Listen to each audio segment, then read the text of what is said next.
say, live how you wanna live.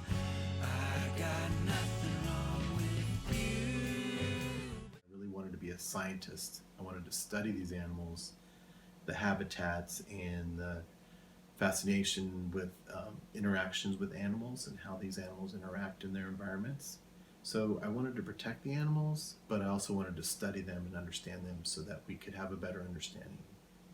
There was a lot of concern that our rainforests, Africa, the coral reefs were all going to disappear.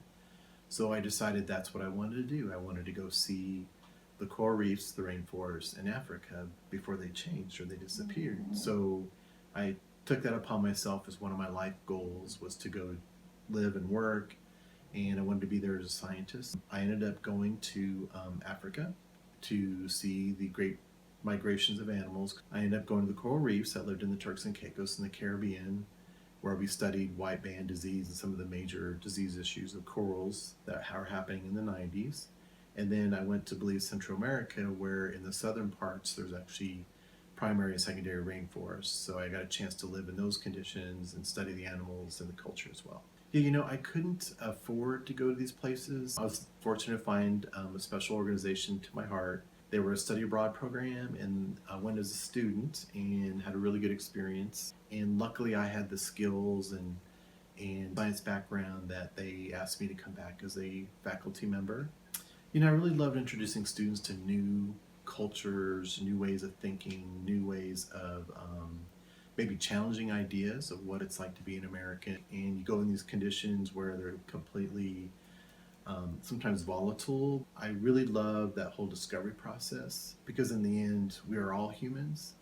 And no matter how we look, dress, our religions, our beliefs, or our views, in the end, we're all human beings in this together. Just because we're all speaking English doesn't mean that we're speaking the same language. Just because you're explaining something in a way that makes sense in your culture, in a different culture, they don't understand that. Like in Kenya where I worked, they didn't have the idea of conservation. So I could say conservation, but they had no idea what that was, because in their culture, they are part of the world.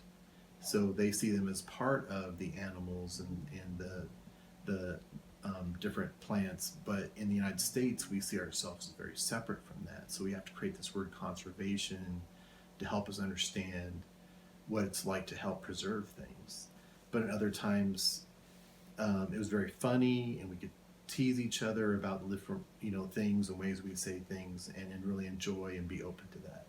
Americans need to get outside of their borders. I think it's really important that we understand that just because we see how to do things in a certain way that's acceptable to us, when you leave our borders, it completely changes. In America, we see very layered kinds of things as basic needs.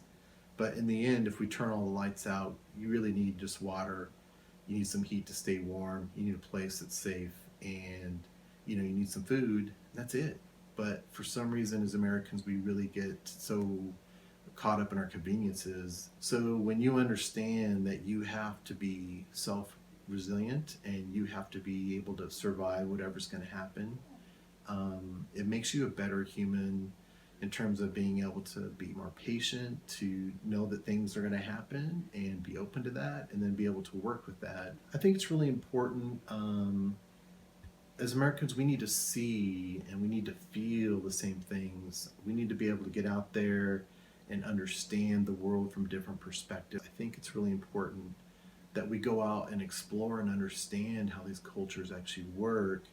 The thing is, our governments may not agree on things, but I can tell you the average Iranian, the average Middle Eastern person, the average African, they don't think of things at that high level, because they're just trying to survive, and in essence they're just being true humans. And they have, in my case, found me sick and feeble and took care of me and got me better and helped me get back on my feet.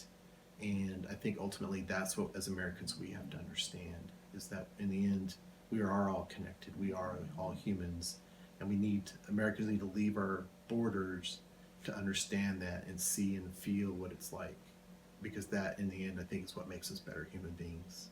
You got to travel with an open mind, and you want to be traveling in a way that you can experience the world.